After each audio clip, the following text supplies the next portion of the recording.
Hello everybody, and thank you for tuning into the weekly report. And the shutdown, it's time for resurrection. For many millions of Christians, Easter is a time to celebrate the resurrection of Jesus Christ. Others may celebrate the arrival of spring and the promise of new life.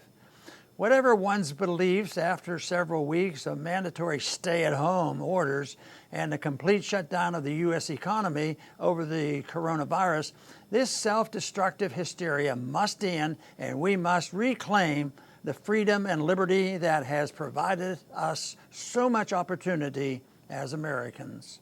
To do that, we should first understand that much of the hysteria is being generated by a mainstream media that has prioritized sensationalism over investigating and reporting the truth. Government bureaucrats are also exaggerating the threat of this virus and appear to be enjoying the power and control that fearful people are willingly handing over to them. One coronavirus bureaucrat even told us that we can no longer go to the grocery store, so we should just starve. It is certainly possible to believe that this virus can be dangerous while at the same time pointing out that radical steps are being taken in our society, stay-at-home orders, introduction of de facto martial law, etc., with very little knowledge of just how deadly is this disease. On March 24th, the CDC issued an alert stating that doctors should classify probable COVID-19 or likely COVID-19 as COVID-19 deaths. Perhaps that explains the screening drop-off of pneumonia deaths this year and the simultaneous spike in COVID-19 deaths, as some researchers have reported. The CBC reported last week that at present in the United States, any death of a COVID-19 patient, no matter what the physician believes to be the direct cause, is counted for public reporting as COVID-19 deaths. Does that sound like a scientifically sound way of determining how deadly COVID-19 really is?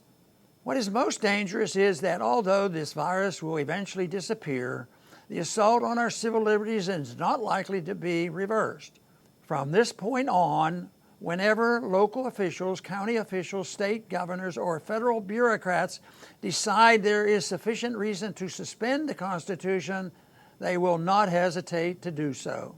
Anyone who challenges the suspension of the Constitution for our own good will be labeled unpatriotic and perhaps even reported to the authorities.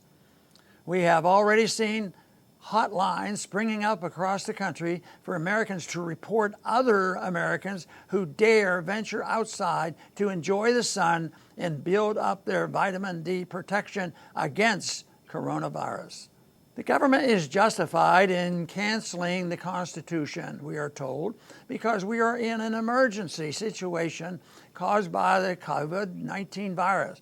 But do people forget that the Constitution itself was written and adopted when we were in an emergency situation? Did the framers of the Constitution fail to add an 11th Amendment to the Bill of Rights saying, oh, by the way, none of this counts if we get sick? Of course not. Those who wrote our Constitution understood that these rights are not granted by the government, but rather by our Creator. Thus, it was never a question as to when or under what conditions they could be suspended. The government had no authority to suspend them at all because it did not grant them in the first place. Our country is far less at risk from the coronavirus than it is from the thousands of small and large authoritarians who have suddenly flexed their muscles across the country. President Trump would do well to end this ridiculous shutdown so that Americans can get on with their lives and get back to work. Americans should remember the tyrants who locked them down next time they go to the ballot box. Let's demand an end to the shutdown so we can resurrect our economy, our lives, and our liberties. Thanks for listening.